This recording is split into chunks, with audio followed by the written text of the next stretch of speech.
Hello, welcome back everybody to another post-game live stream here. We're going to be breaking down this Boston Celtics versus Phoenix Suns matchup where the Boston Celtics get some get back and their fans can be excited. They don't go on a 3-game skid. They bounce back in a nice victory. Jason Tatum heated up late for the Celtics in that fourth quarter as well, and it was a fantastic performance from Luke Kornet as he was showing the Boston Celtics that he can provide some keys to this success. We're going to be breaking down, diving in, looking how impactful these guys are for this Celtics team and how impactful Luke Kornet, guys like Jason Tatum, Jaylen Brown, all of those guys have been playing for this Celtics squad. All that on this live stream here on Celtics Digest. I'm Bruce Veliz. We're going to have some chat and some people chatting up. I got some new things testing out. So let's see if we can pull it up and see if this works. Let's see. Yeah, there we go. Celtics Roblox. Here we go. Hi, 11 p.m. stream.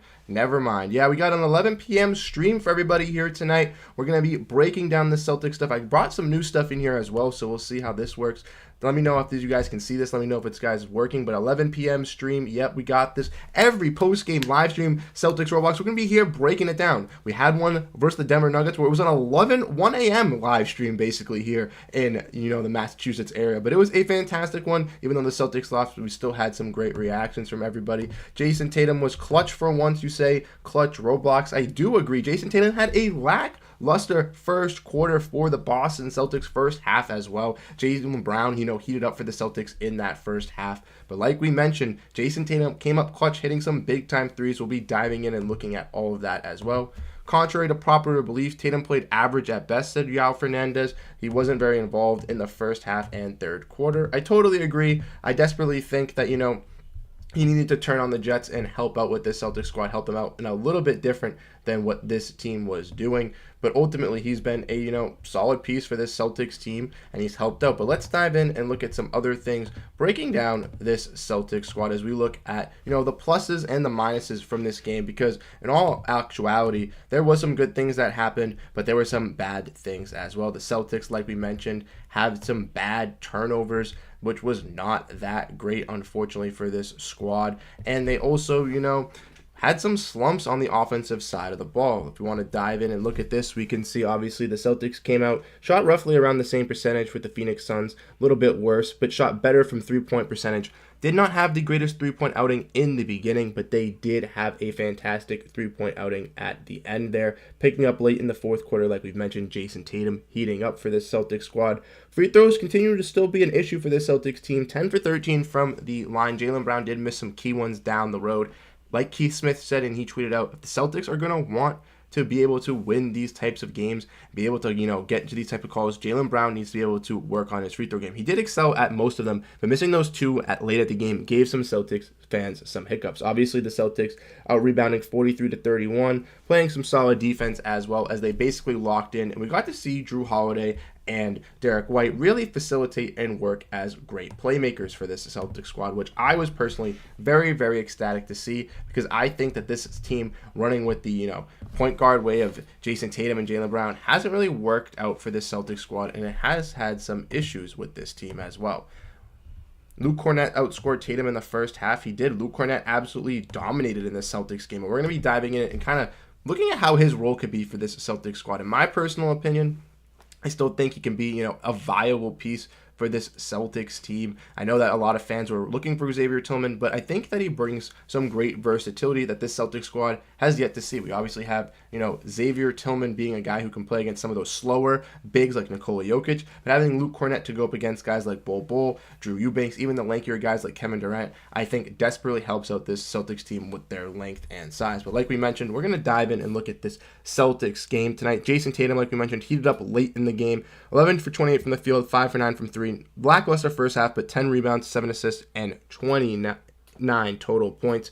Jrue Holiday and Derek White, like I mentioned, played fantastic for this Celtics squad as playmakers. As we can see, they combined for a total of 15 total assists, 2 steals, 25 total points, and really ran this offense at a great rate. Derek White really controlling it in the first half and looking like the best player for this Boston Celtics team in the first quarter. And then the bench squad joined and played fantastic. Pritchard, Kornet, Hauser all put up great performances for this Celtics squad. And Al Horford did fantastic on the rebounds, getting 12 total rebounds. And even though he did not get a single rebound in the second half, the 12 total rebounds were his highest for his career in a first half, which congratulations to Al Horford. 3 total assists. Did hit that big time 3 for the Celtics late at the end of the game, even with finish with 9 total points. And Jaylen Brown has been on an absolute tear since the All-Star break has come and finished. He's been dominating, finishing with 27 total points, 4 for 7 from the free throw, 3 for 7 from 3, but doing all he can for this Celtics squad. We look and see what the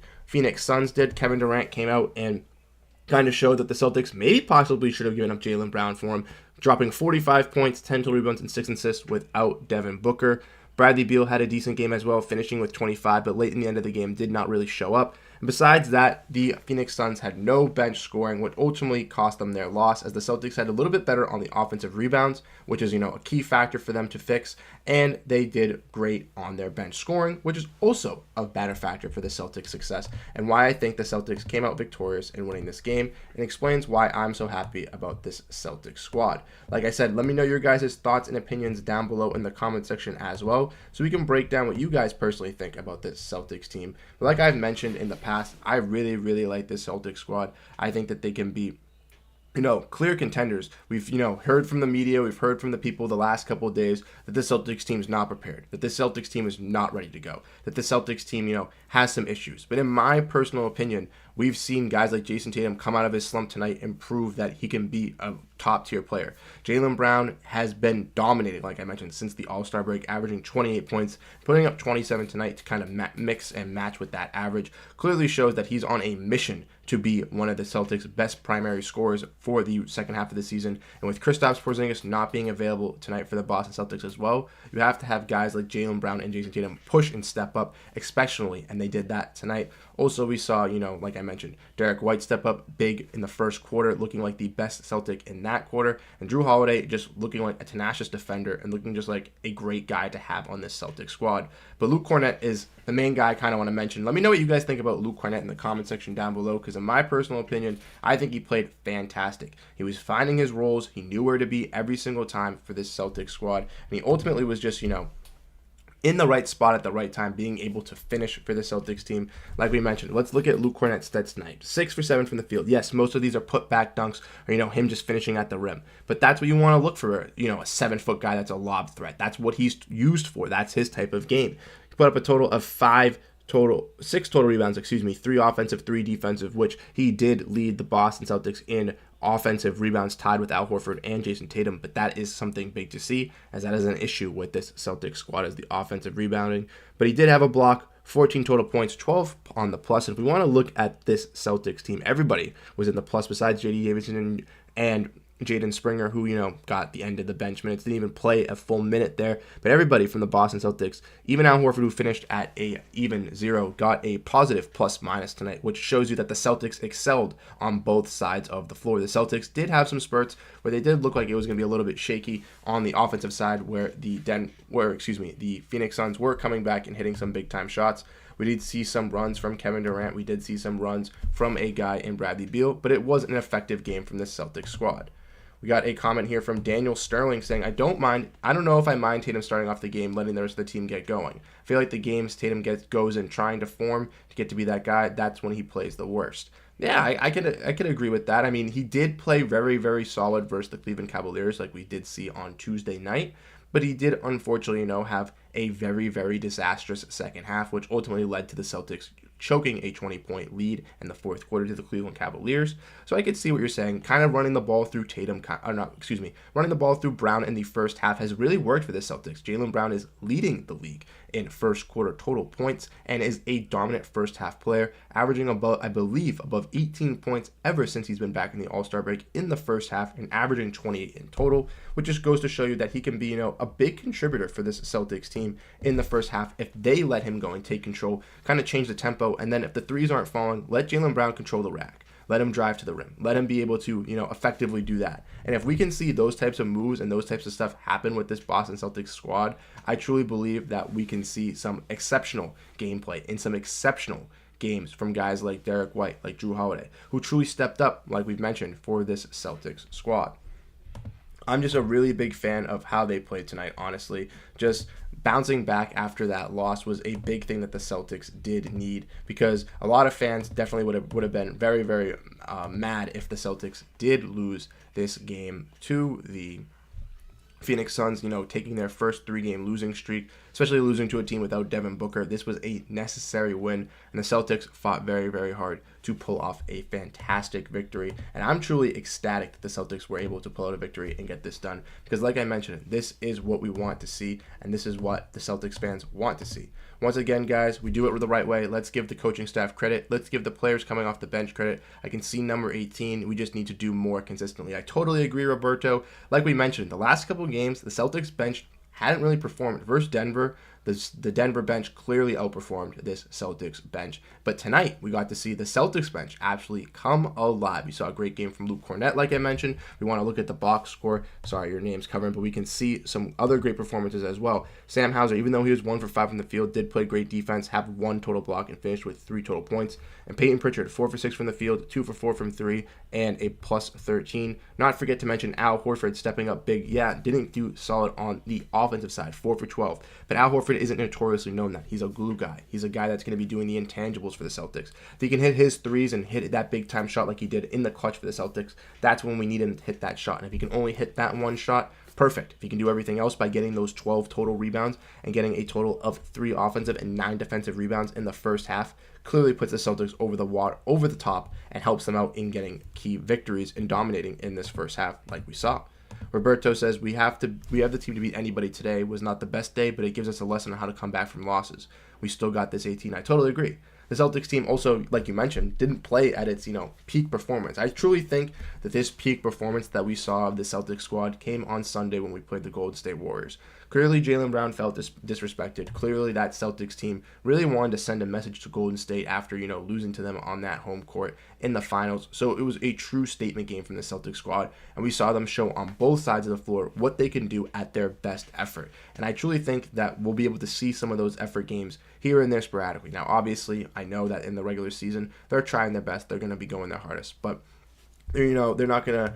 They want to win in the playoffs. They want to be able to compete in the playoffs. So the fact that we get to the playoffs and we get to see stuff like that, I truly think that will put the Celtics over the edge and over the top, as when we see them clicking like that and playing in, every shot going in, working off ball, But like I mentioned, they're not robots. They're not perfect. They're not going to excel at every single game. They just have to be able to win the games that they should be able to win. And tonight was a must-win game, after losing 2 straight with no Devin Booker playing against a guy like Kevin Durant. Jason Tatum needed to get his get-back game. And even though he only had really a get-back second half, that's still good enough for me. And I still think that he could continue to progress, because the next game I believe we have is Portland and Utah, which in my personal opinion, I think the Celtics should be able to hand with ease. I think that a team like Portland, a young team that has basically no inside presence. If Kristaps Porzingis is back, obviously DeAndre Ayton's going to get absolutely feasted on by him. And then if we go and play a team like Utah, Lauri Markkanen's been out for a little while. They may look to be tanking a little bit. We're not going to know how healthy they'll be. So I think the Celtics could easily, finish off this road trip with 3 solid wins and still look like a clear contender. And, maybe the mishaps after Cleveland and versus Denver will kind of go away with this Celtics squad, and maybe we'll hear some new rumors and some new chatter around the league about some new teams or about the Boston Celtics. But I just want to say thank you guys so much for tuning into this live stream here as we broke down the impactful game from the Boston Celtics as they came out and beat the Phoenix Suns in a fantastic game, in my personal opinion. Celtics woke up, came back offensively, were locked down defensively for a majority of the game. Besides a couple spurts here and there, the Celtics were, in control of that whole entire process. And I truly think that this team is going to be making a big push. If you guys enjoyed the live streams and you guys did enjoy this type of content, make sure to hit that like button before you leave the live stream. Would greatly, greatly appreciate it. We want to continue to do these live streams, and we're going to be doing another post-game live stream. Like I mentioned, the next games are versus Portland and Utah. They might be a little bit later post-game live streams, but we will definitely still have time to break those down. So if that's something that interests you, if that's something that you find interesting, make sure to stay subscribed to the Celtics Digest. If you aren't already, hit that subscribe button, as we'd greatly appreciate it, to make sure you stay up to date on all the latest Boston Celtics coverage and news, as we broke down how impactful Luke Cornett was for this Celtics squad, being able to, score at ease, being able to catch those lobs, but also being able to be, a solid defender for the Celtics as well. Looked great on both sides of the floor. And like I mentioned, I truly like his versatility that he brings to this team. I think having him and Xavier Tillman as the two big men, even though that they won't both play together as we've seen, and I don't think that either of them is going to, get a deep amount of run into the playoffs. I do think that depending on the matchup or depending on the series, whoever we wanted to run, we could use each of them for, 8 to 10 minutes a night, and they would be a solid quality big. But like I said, let me know what you guys think in the comment section down below. Let me know if you guys enjoyed the new intro, the new chats with the new pulling this all up. I really do appreciate everyone tuning in, and thank you guys so much. Before we leave, I just want to get into these last two comments. Mortimer says we needed that. I totally agree. That was a big time win for this Celtics squad. Josh Crampton says big win. Everyone stepped up. Luke was huge. He definitely was the impact player in my opinion, and I think he'd be taking home the player of the game if I were the coach. Like I said, let me know what you guys think down below in the comment section. And I'm Bruce Veliz. I'll catch you guys in the next video. Peace out.